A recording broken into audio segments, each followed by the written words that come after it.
If you're watching, you probably already know that I've got a $30 million car collection kind of sitting right here behind me. Unfortunately, the Koenigsegg, the Bugatti, the McLaren Senna, the Hennessy Venom F5, everything's in the freaking shop right now, but that's okay. Today, I am gonna go over how I made my millions. And it's a pretty interesting story, and we have a lot of new viewers, so I haven't told this story in a really long while, and I think 98% of you guys have not heard this, as it's our most asked question. My hope is that you can take a lot of the info that I'm gonna show you today and apply that to your own life, and hopefully you can build your own empire, your own car collection, because I want you to succeed. I want you to be the best version of you that you can be. I'm gonna take you guys up to Wisconsin in just a second and show you the mega facility that we have created today. And I'm gonna let you know why I have a bunch of new cars behind me. For those of you that watch regularly, you're gonna see a lot of new cars we haven't talked about. And there's a reason, we'll go over that in just a little bit. And it's not just my automotive companies where I made all my money. There is actually something where I was able to take some of that money that I made and really substantially grow it. I'm gonna go over that too. So let's head over to Wisconsin. Welcome to our headquarters.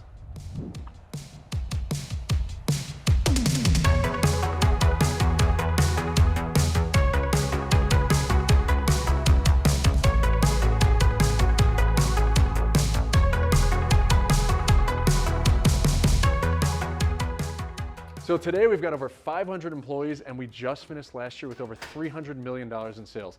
We operate under 10 different brands. And as you know, we sell wheels, tires, suspension, performance parts. We are the largest e-commerce privately owned wheel seller in the entire United States of America. We also manufacture exhaust systems, engine components, and much more. We're gonna show you guys that in a little bit later. That's one of my favorite parts about the whole business. Essentially, we are a company filled with enthusiasts that serve enthusiasts just like you. Let's take a look at the enormity of this warehouse.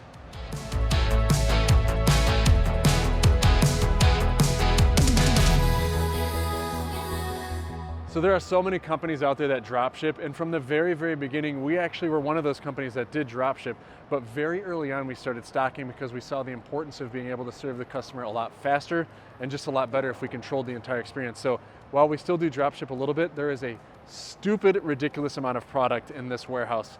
I don't know of anybody else that stocks this many wheels in a single building. I mean, we might be the only guys. For those of you that don't know, because we have a lot of new followers, I started this all up when I was just 19 years old. I had a 1994 Camaro Z28 that I worked really hard to save up for, and I financed, of course, had the monthly payments and such, but I wanted wheels. Every vehicle I had up to that point, I had a lot of really crappy vehicles, like horrible vehicles, but every vehicle, the first thing I wanted to do was modify that thing. That's what excites me, just changing things. Back then it was a CD player and it was wheels, tires, whatever.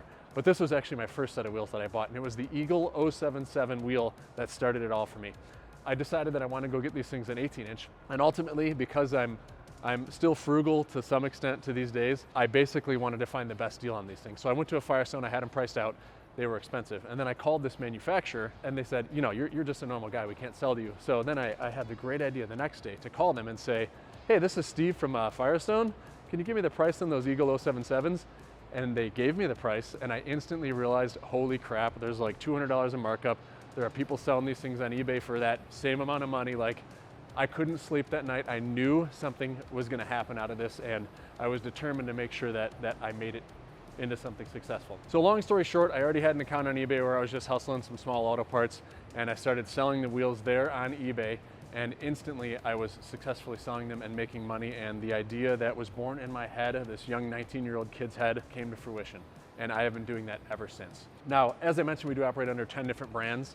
The first brand where we really realized that we needed to differentiate ourselves and get off the marketplace, by the way, marketplaces are horrible. They really have you by the balls. Amazon, eBay is like, while they're important and they help you grow a business, there's just too much. They've got you by the balls, really. Go create your own brand. Find a way to go differentiate yourself and make something that you can be proud of, because nobody remembers who they bought from on Amazon or eBay. So we started Mr. Wheeldo in 2008, and that was our very first e-commerce website where you can go buy wheels that weren't on a marketplace. Now with me this whole time was my brother Joel. He was, I think, 17 years old at the time. He started just a few weeks later. I pulled him away from McDonald's to come help me. I actually left working at a grocery store to foster this business. And Joel's been a homie all throughout. I'm so thankful to have him. He's brought so much to this organization for us. But getting back to my first acquisition in 2012, I acquired another company that was selling called Elite's Wheels. And that entered one of our other partners, Ryan, into the picture. So now we have Joel, David with Mr. Wheel Deal, Ryan with Elite's Wheels, and me. What Ryan brought to the organization was awesome data skills and programming skills. So he allowed us to really expand what we were listing on eBay, have more accurate inventory, and just really, really grow the company. Huge inflection point when we acquired them. So back in 2012/13, if you were looking for a tire or a rim job, wait a sec, scratch that. We were the place to go to. Now, the best is yet to come. So we had built this awesome kind of empire where we had great customer service relationships with manufacturers, our own brand, and huge sales on eBay, but what we didn't have was just something that was very unique and specific to like the truck or the car crowd. We just had this catch-all brand called Mr. Wheel Deal. And along came Sean and Ben. So Sean was a brilliant guy and is a brilliant guy that does marketing, and Ben is a web developer, and they had created this page called Custom Offsets that was just a gallery where you can go showcase your car and just upload pictures and tell what kind of modifications you did, but it needed to be monetized. And so we were just the guys to go do that. We had all the infrastructure on the back end. They just wanted to do marketing and they wanted to do web development. So that's exactly what they did because that's what they were best at. And they were able to focus on that. We were able to focus on what we were doing. And Custom Offsets is now our biggest company to this day. Fitment was kind of started under the same premise. Why did you stop walking? Oh, my bad. Oh, thanks, bro. Appreciate you, my guy. Did we just... This is just how walk away. This is how we do it over here, bro. I can't be walking. That really threw me off. Just go put that back, all right? Go put that back over there. Being the man on top, you can do stuff like that as long as you're kind to everybody. Always be kind. You, Tommy, don't look at me like that. Thank you. So the only thing kind of missing was our own personal brands where we design, had them manufactured, blah, blah, blah. So we started up Anthem, Anovia, and Archon. Those are 3 different brands of wheels that you can only find from us, along with Kosick and Calfire that are our 2 tire brands. We put our heart and souls into those brands because we design them, we manufacture them overseas. We're just really passionate about those. Kind of summing it all up, all these 6 different owners, Sean, Ben, Ryan, Steve, David, Joel, we're good, we got all 6. Merged everything kind of together because we had all these kind of separate entities working. So we merged them up under a company called Enthusiast Enterprises, and all the brands are housed under that. And this company is effectively my cash cow, but I have worked stupid hard for the last 20 plus years to get where I'm at, and it was by no means an overnight success. This took sacrifices of family, friends, you name it, but I still remain an enthusiast, I still remain passionate about the cause, and I just love what I do. There's nothing better than this. So now I'm going to show you actually what is my favorite part, and that is the manufacturing process that we do here. We acquired a company called MA Performance in 2020, and I was just excited about the awesome quality stuff that they built, like just incredible exhaust welding fabrication, and we hadn't done anything like this before. You can see different exhaust components as they go through various stages.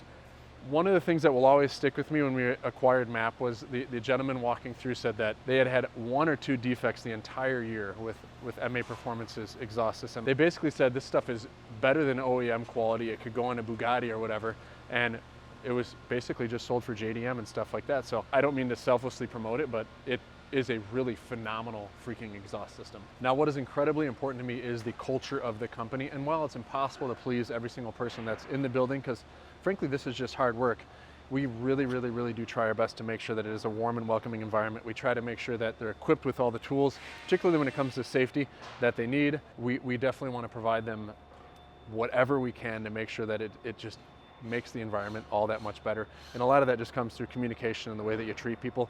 And I think I try to make it abundantly clear that what you see on camera is the same way that I treat everyone else, just like my own peer, like a good close friend, because that's how people should be treated. I don't want to interrupt these guys while they're working, but this is the really, really cool part where we mount and balance and assemble 2,000 to 3,000 plus wheels and tires every single day. So these are all the different lines, and someone is quality inspecting, packing accessories.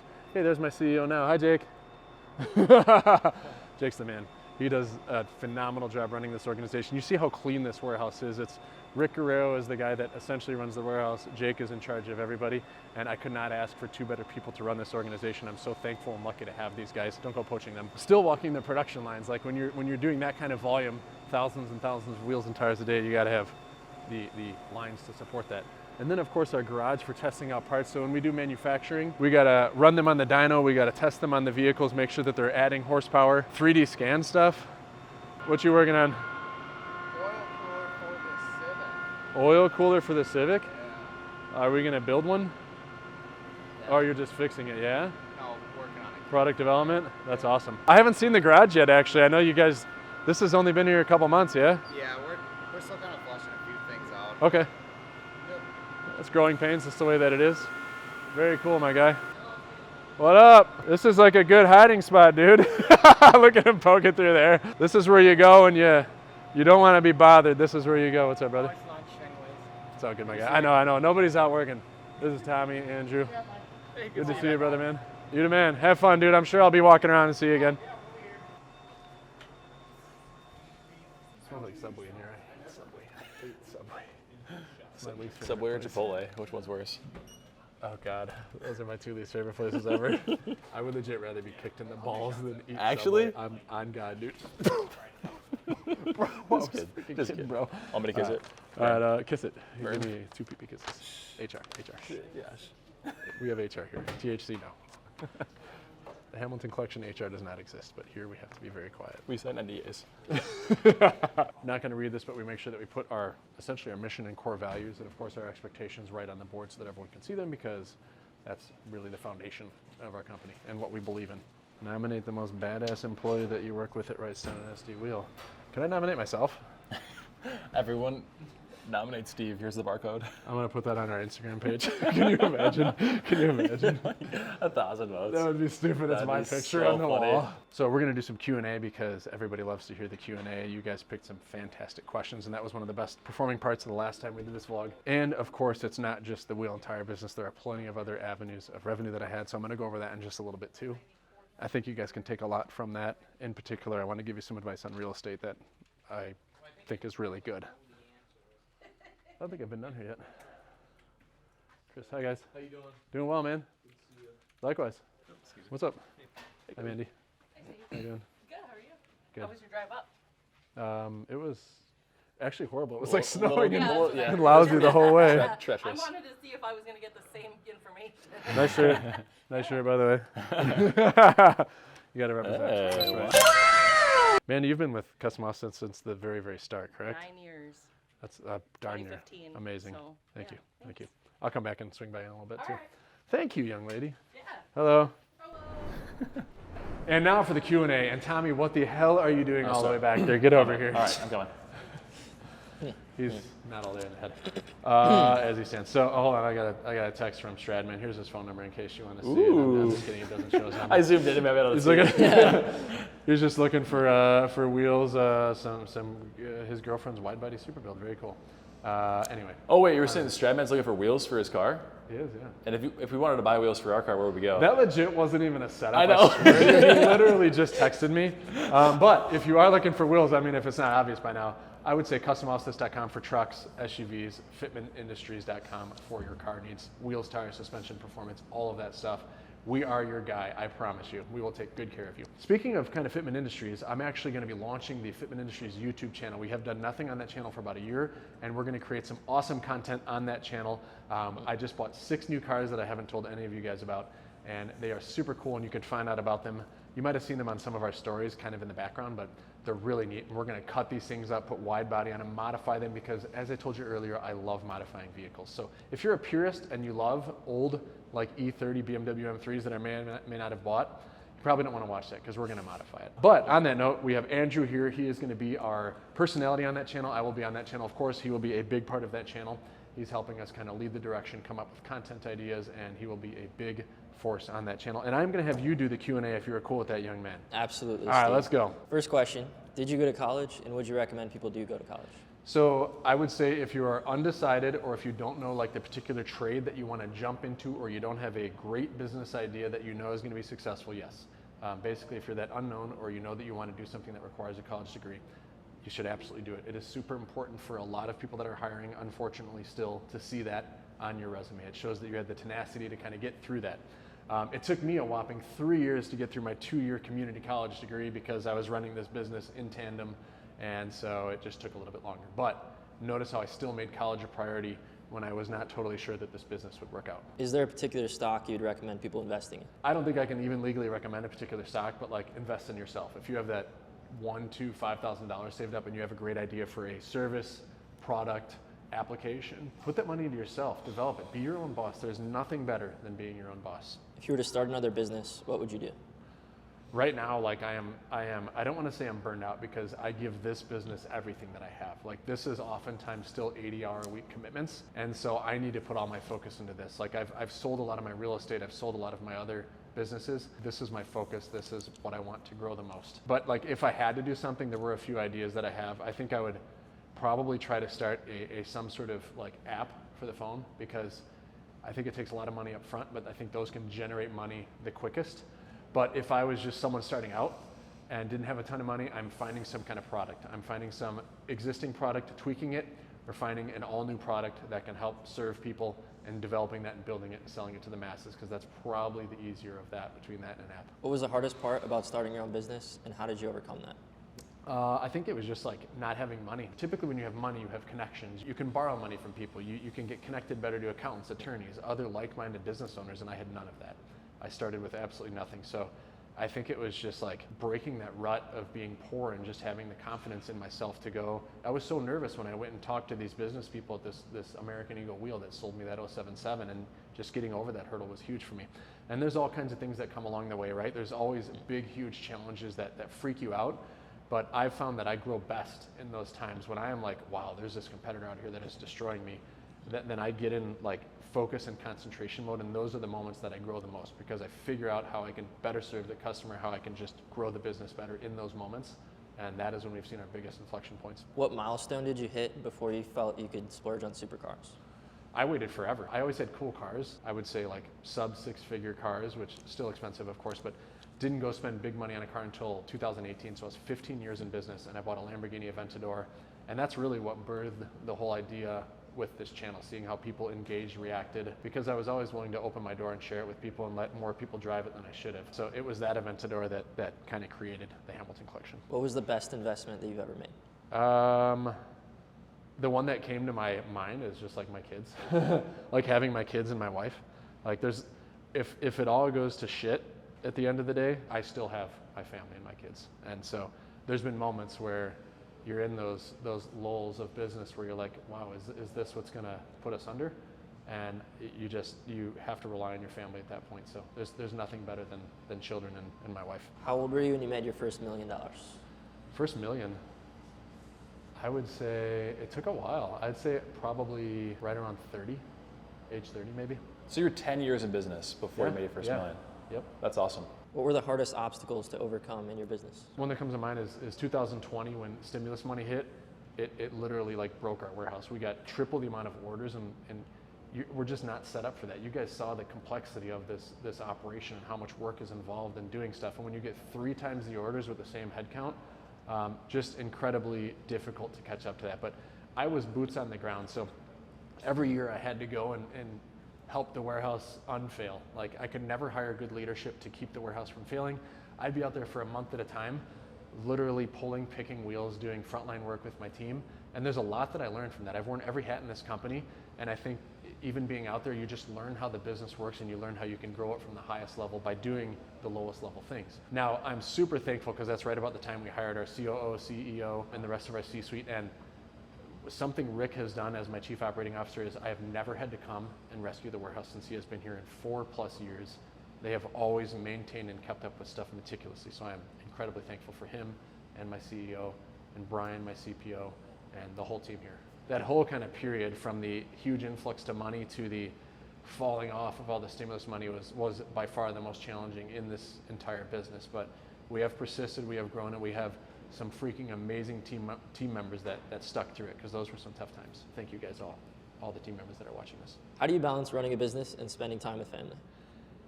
It's finding the time where, like when the kids were little, I worked a lot more than I do now. I have a relatively balanced schedule. There are influxes where I'm working 60 to 80 hour weeks, but by and large, it's like 50-hour weeks, and that's very manageable for me. That's easy for me, to be honest with you. But back then, like the kids slept a lot. So I think everything's kind of happened in my life for a reason, and everything is kind of timed really well for me, and I've taken advantage of that timing. But I would wake up really early with my son. I'd work, but he would just be kind of chilling in his jumper. I would go to work all day. I would come home. I would make sure that I had those next 2 to 3 hours while they were awake with the kids, like no laptop. And then I would basically put them to bed, and I would work the rest of the night. And that was what I did. And it's kind of prioritizing that time whenever I can, and then doing work in between all of it.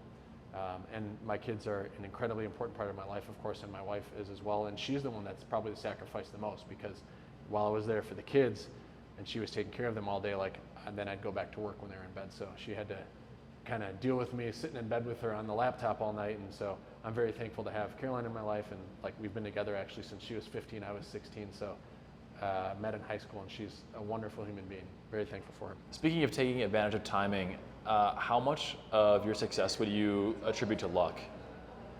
I hate that. I hate the word luck, because I like to think about I hate that word, because there are many people that had the same opportunity that I did in 2003 when I started this.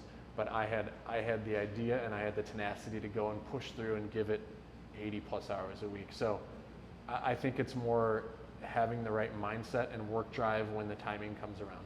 That is it. You did a great job. You did a amazing job. Just kidding. Thank you. Wow. Damn. Okay, no, that's all right. We bring him right in. This is Tom, not to be confused with Tommy. He's going to be our new videographer and editor for the Fitment channel.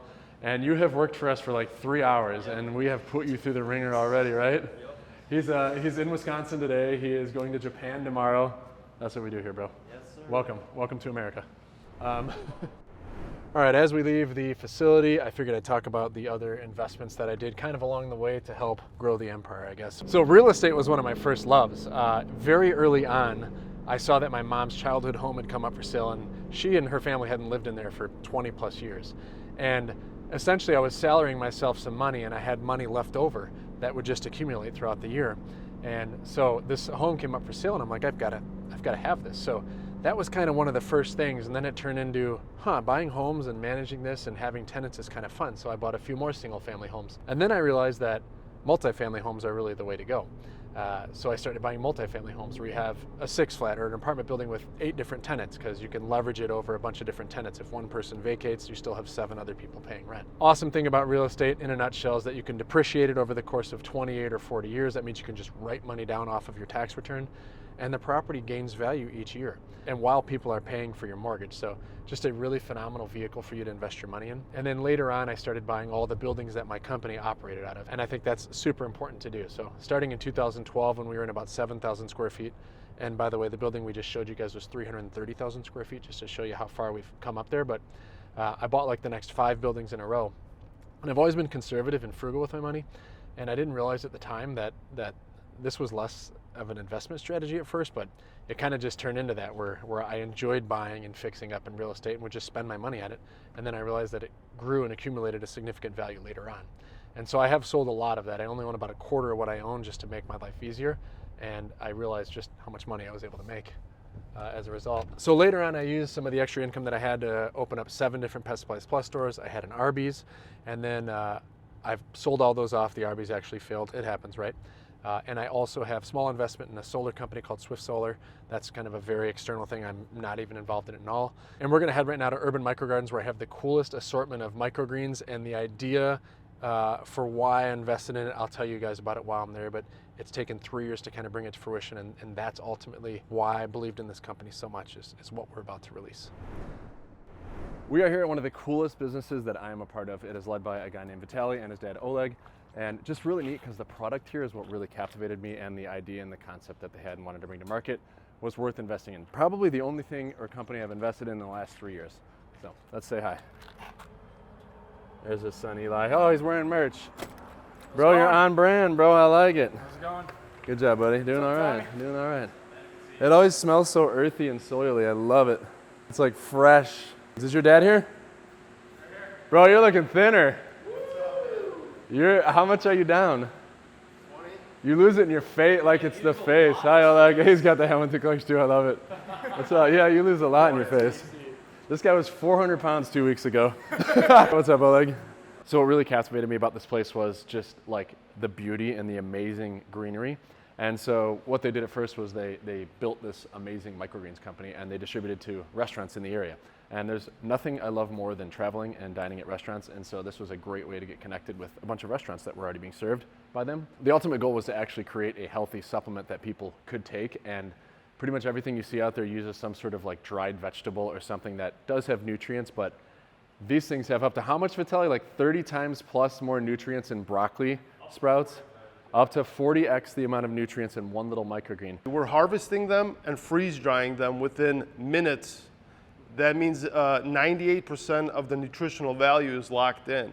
So a lot of the fruits and vegetables that we're getting at the store, they sit there for days, if not weeks, and they lose 50% of their nutritional value. So you're not really getting what you even think if you're trying to eat healthy. Essentially, we're growing these beautiful looking greens, harvesting them, freeze drying them, and then creating this just beautiful, great tasting powder that you can take, and it will make you feel really good. Who was it that took it, that just got done? You said Bob's been on it for... Version 1 for probably 4 or 5 months now. Version 1's not that great, but version like 5 is delicious. You guys did a great job. Version 1, we gotta be honest, like version 1 was very earthy. It was earthy, and Bob still loves it. You see, Bob's crazy. But version 5 or 6 is delicious. You guys did a great freaking job. So this is first leaf. This is ultimately what it ends up looking like.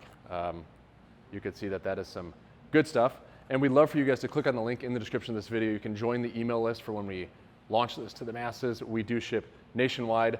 It's actually really hard to find microgreens in certain areas, like it's largely a Midwestern thing. So to be able to have access to this all over the nation is a big deal. And we have had a lot of people in our friend group test this out, and just the way that it makes them feel has been excellent. So I am super pumped to get this out and available to you guys. I'm gonna head home now and show you guys my greatest investment of all. And now for my very best investment, my family. Be sure to share your shit and be good to others.